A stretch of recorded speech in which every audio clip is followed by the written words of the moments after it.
Brought to you by Agilus Diagnostics. Health test की बात आती है तो मैं भरोसा करता हूँ India largest diagnostics company Agilus diagnostics. खुद को टेस्ट करते रहो।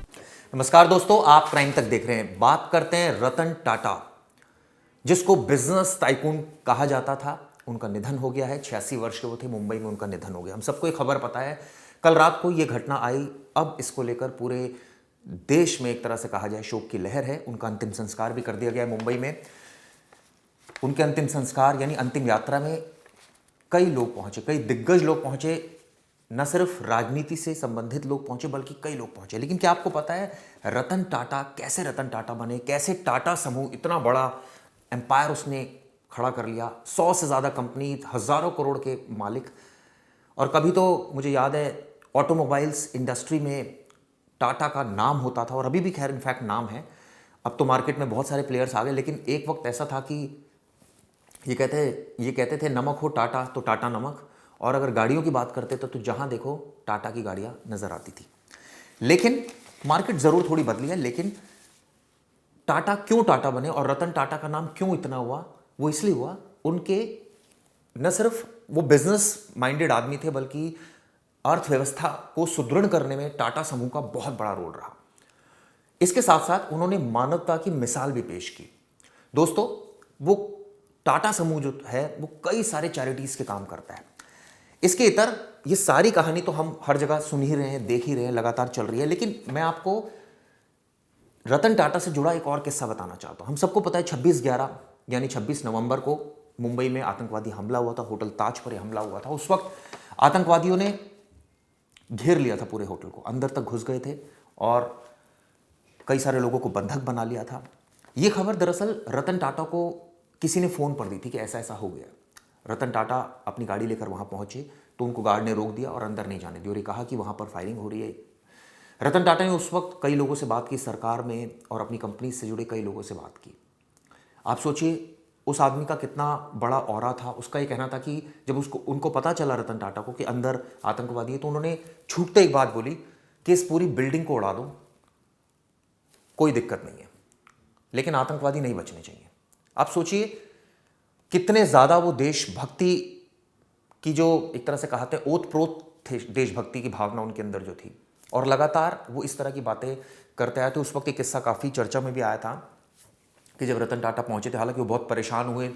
वहां पर 3 दिन उन्होंने स्टेशन रहे थे, पल पल की जानकारियां ले रहे थे। जब उनको बताया गया कि होटल के अंदर सिर्फ आतंकवादी नहीं है, कई लोग भी जो है वो बंधक बनाए, तब उन्होंने कहा नहीं ठीक है, पहले लोगों को सेफ करने की ज़रूरत है, लेकिन अगर ज़रूरत पड़े और आतंकवादी अंदर रहे और ये पता हो कि सिर्फ आतंकवादी, तो पूरी बिल्डिंग को उड़ा दिया जाए। यानी कि उनको वो ये नहीं सोच रहे थे कि मेरा इतना नुकसान हो जाएगा, ये हो जाएगा। वो उस समय उनके अंदर कितनी देश प्रेम की भावना थी। उनको था कि राष्ट्र को संकट आया है और ऐसे में जिन लोगों ने ये संकट पहुंचाया उन लोगों को बिल्कुल नहीं छोड़ना चाहिए। इस तरह की वो माइंडसेट रखकर और इस तरह का ऑरा रखकर वो काम करते थे। हालांकि इस तरह के केसेस में हमने देखा बिजनेसमैन जो है वो, उनकी जो राय होती है वो बिल्कुल सरकार से कई बार डिफरेंट होती है। और हर कोई चाहता है कि उसका इतना बड़ा होटल है, वो क्यों उसको नुकसान हो। लेकिन आप सोचिए उनके अंदर मानवता भी की भावना ओतप्रोत से भरी हुई थी। कई सारे वो चैरिटी के काम करते थे, ये अक्सर हम सुनते रहते थे। एक और किस्सा उनका मुझे याद आ रहा है, जब फोर्ड कंपनी की बात हुई थी। फोर्ड कंपनी ने एक टाइम पर जब इंडिका नहीं चल रही थी तो रतन टाटा ने फोर्ड कंपनी के मालिक से कहा था कि वो कुछ इन्वेस्टमेंट इसमें करे या कंपनी हमारी ले ले ये वाली ऑटोमोबाइल्स। तो उस समय मजाक में फोर्ड कंपनी ने कहा था कि जब आपकी हैसियत नहीं थी तो आपने ऐसा काम क्यों किया। ये बात उनको दिल पर लगी थी और तब रतन टाटा ने ये तय कर लिया था कि मैं कहीं ना कहीं अब इस कंपनी को, इस ऑटोमोबाइल पर्टिकुलरली जो कार्स के बारे में बात की जा रही है, जो कि हाई ग्रेड कार है, वो अगर नहीं चल रही है तो मैं ऐसी कार बनाऊंगा जिससे पूरे देश में नाम। और यकीन मानिए दोस्तों, ऐसा ही हुआ।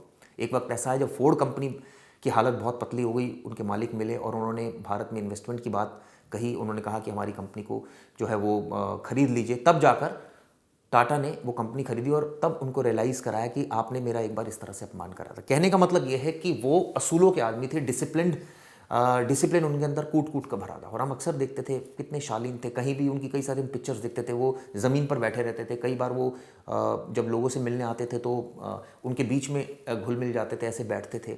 सभी राजनेताओं से, सभी पार्टियों से उनके बड़े अच्छे संबंध थे, क्योंकि उद्योगपति घराने से थे उनके। मैं थोड़ी फैमिली ट्री के बारे में आपको बताता हूँ। दरअसल जमशेद जी जो टाटा थे, जिन्होंने स्थापना की थी टाटा समूह की, उनके छोटे बेटे थे जिनका नाम था रतन जी टाटा।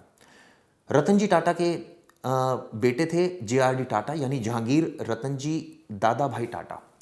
और ये कहा जाता है कि उनके जो रतन जी टाटा थे, उन्होंने एक बेटा गोद ले रखा था जिसका नाम नवल टाटा था। उन्हीं के बेटे थे रतन टाटा, और उनके एक ब्रदर भी साथ में थे। दोनों ने शादी नहीं की थी, और 1991 से 2012 तक वो टाटा समूह के चेयरमैन रहे। इसके बाद उन्हें पद्म भूषण, पद्म विभूषण से भी सम्मानित किया गया। उनके प्रेम कहानी के भी अक्सर चर्चा होते हैं कि जब वो विदेश में पढ़ाई कर रहे थे तब भी उनकी प्रेम कहानी के चर्चे खूब मीडिया में छपे। और हालांकि उसके बाद भी सिमी गरेवाल से उनके अफेयर की कई सारी खबरें हालांकि सोशल मीडिया पर और तमाम जगहों पर छपी, कई जगह ब्रॉडकास्ट हुई, लेकिन बाद में उन्होंने कहा वो तो अच्छे एक दोस्त हैं। और अब चूंकि जब उनका निधन हुआ तब भी सिमी गरेवाल ने शोक संवेदनाएं अपनी प्रकट की। हम सबको पता है कि वो नैनो जब उन्होंने बनाई थी, यानी कि जो गाड़ी थी वो क्यों बनाई थी, उसके पीछे भी बड़ा एक विचित्र उन्होंने एक संस्मरण सुनाया कि किस तरह से नैनो बनाने का उनका विचार आया। दरअसल उन्होंने देखा कि कुछ लोग भीग रहे हैं, बारिश हो रही है, तो उनको लगा क्यों ना एक ऐसे सेक्शन के लिए एक छोटी कार बनाई जाए जिससे कि उनके सपने भी पूरे हों। आप सोचिए किस माइंडसेट का आदमी था। नहीं तो बिजनेसमैन हमेशा यही सोचता है कि मेरा फ़ायदा हो, मैं क्यों इस तरह से जो है वो इन्वेस्टमेंट करूं। तो इस तरह का माइंडसेट वो रखते थे, इस औरे के आदमी थे। मैंने उनसे जुड़े जो किस्से, हालांकि बहुत सारे किस्से हैं और बहुत सारे किस्से कहानियाँ उनसे जुड़े हुए हैं, लेकिन सबसे जो अहम है वो है जब मुंबई वाला अटैक हुआ था। आप सोचिए 26/11 देश पर अटैक था, पूरी दुनिया की नज़र थी, आतंकवादियों को मार गिराना था, लगातार लोगों को बचाना था, सबसे बड़ी बात ये थी। और उस वक्त इस तरह का बयान देना रतन टाटा की तरफ से कि पूरी बिल्डिंग को उड़ा दो, आतंकवादी बचने नहीं चाहिए, अपने आप में एक तरह से कहा जाए कि उनके जज्बे को, उनके देश प्रेम को की भावना को दर्शाता है कि वो कितने बड़े देशभक्त थे। राष्ट्र की भावना उनके अंदर कितनी ज़्यादा थी। वो सिर्फ एक बिजनेस माइंड आदमी नहीं थे, बिजनेस माइंडेड आदमी नहीं थे। ठीक है, बिजनेस माइंडेड जो होता है वो अपने बिजनेस को बढ़ाने की भी तमाम बातें करता है, लेकिन कहीं ना कहीं उनके दिमाग में ये भी बात थी कि राष्ट्र भी सर्वोपरि है। और ठीक है, पैसा तो अभी भी बहुत सारा वो छोड़कर गए हैं, तो पैसों को लेकर हमेशा उनके जो आसपास लोग रहा करते थे वो बताते थे कि वो इतना ज़्यादा पैसों को लेकर नहीं सोचते हैं, वो उनके अंदर मानवता कूट कूट के भरी है, इस तरह की बातें लोग कहते थे। जैसे मैंने बताया उनको कई सारे अवार्ड्स भी मिले थे। अब उनकी ऑब्वियसली डेथ हो गई है, तो उससे एक शोक की लहर है। और कहीं ना कहीं ये कहा जाए कि